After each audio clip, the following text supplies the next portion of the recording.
السلام علیکم ورحمۃ اللہ وبرکاتہ۔ جی جناب، سیدنا حضرت علی المرتضیٰ شیر خدا کرم اللہ وجہہ الکریم، آپ اور باقی جو انبیاء نہیں ہیں ان کے ساتھ علیہ السلام لکھنا وہ درست نہیں۔ یہ انبیاء اکرام علیہ السلام اور فرشتوں کے ساتھ علیہ السلام لکھا جائے، باقیوں کے ساتھ اس طرح مستقل طور پر لکھنا درست نہیں ہے۔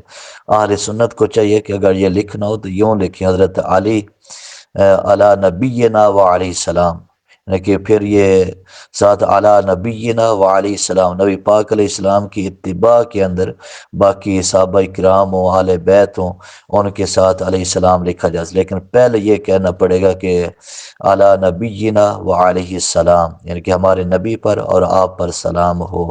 تو پھر یہ علیہ السلام یعنی کہ مستقل طور پر نہیں کہہ سکتے، بالطبع کہہ سکتے ہیں۔ اہل سنت کے نزدیک بالطبع جائز ہے، لیکن مستقل طور پر یہ کہنا درست نہیں ہے۔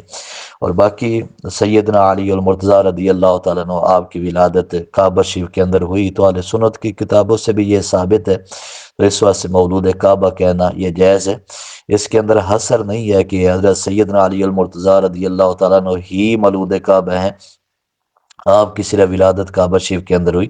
حضرت حکیم بن حزام رضی اللہ تعالیٰ عنہ، ان کے حوالے سے بھی کثیر روایتیں موجود ہیں، ان کی ولادت بھی کعبہ شریف کے اندر ہوئی۔ تو یہ تخصیص کے ساتھ کہنا کہ صرف سیدنا علی المرتضیٰ رضی اللہ تعالیٰ عنہ کی ولادت ہوئی تو یہ درست نہیں ہے۔ تو حضرت حکیم بن حزام رضی اللہ تعالیٰ عنہ، ان کی بھی کعبہ شریف کے اندر ولادت ہو رہی ہے، تو ہم حضرت علی رضی اللہ تعالیٰ عنہ ان کے حوالے سے بھی یہ تسلیم کرتے ہیں کہ آپ کی ولادت بھی کعبہ شریف کے اندر ہوئی، یہ اہل سنت کی کتب کے اندر بھی موجود ہے، یہ درست ہے۔